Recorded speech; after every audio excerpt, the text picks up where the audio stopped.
6,301 জনের মৃত্যু, যার মধ্যে 5,925 জন বিক্ষোভকারী, 112 জন শিশু, 50 জন পথচারী এবং 214 জন সরকার সংশ্লিষ্ট ব্যক্তি। ইরানে চলমান আন্দোলনে মৃত্যু সম্পর্কে এই তথ্য নিশ্চিত করেছে যুক্তরাষ্ট্রভিত্তিক মানবাধিকার সংগঠন human rights activist news agency. এই মানবাধিকার সংগঠনটি আরও 17,091 জনের মৃত্যুর প্রতিবেদন অনুসন্ধান করছে। সংগঠনটির ধারণা, কমপক্ষে আরও 11,000 আন্দোলনকারী গুরুতর আহত হয়েছেন। আন্তর্জাতিক সংবাদ মাধ্যম বিবিসিকে দেয়া সাক্ষাৎকারে অনেকেই জানিয়েছেন, গ্রেফতারের ভয়ে হাসপাতালে গিয়ে কেউ চিকিৎসা নিচ্ছেন না। বাড়িতে গোপনে চিকিৎসা করে নিজেদের নিরাপত্তা ঝুঁকি নিতে ইচ্ছুক ব্যক্তিরা এ কারণে চিকিৎসক, নার্স এবং অন্যান্য স্বেচ্ছাসেবীদের ওপর নির্ভরশীল হয়ে পড়েছে।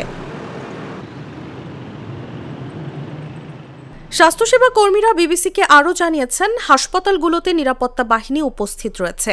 আহত ব্যক্তিদের শনাক্ত করার জন্য মেডিকেল রেকর্ড তারা অনবরত পর্যবেক্ষণ করে যাচ্ছেন। মানবাধিকার সংগঠনগুলো জানিয়েছে যে আহত বিক্ষোভকারীদের যেসব চিকিৎসকরা চিকিৎসা করেছেন এবং অন্যান্যরা এখন নিজেরাই নিরাপত্তা বাহিনীর লক্ষ্যবস্তুতে পরিণত হচ্ছেন।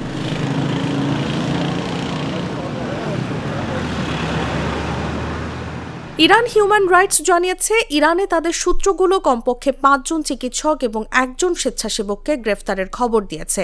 গ্রেফতারকৃতদের বিরুদ্ধে মহারেবে, যার অর্থ আল্লাহর বিরুদ্ধে শত্রুতা, এই অভিযোগ আনা হয়েছে।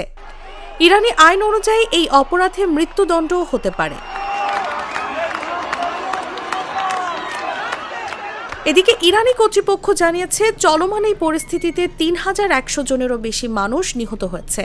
তবে তাদের বেশিরভাগই নিরাপত্তা বাহিনীর সদস্য অথবা পথচারী, যারা দাঙ্গাবাজদের হামলায় নিহত হয়েছেন বলেও দাবি করেছে তারা। নিউজ ডেস্ক, জাগো নিউজ।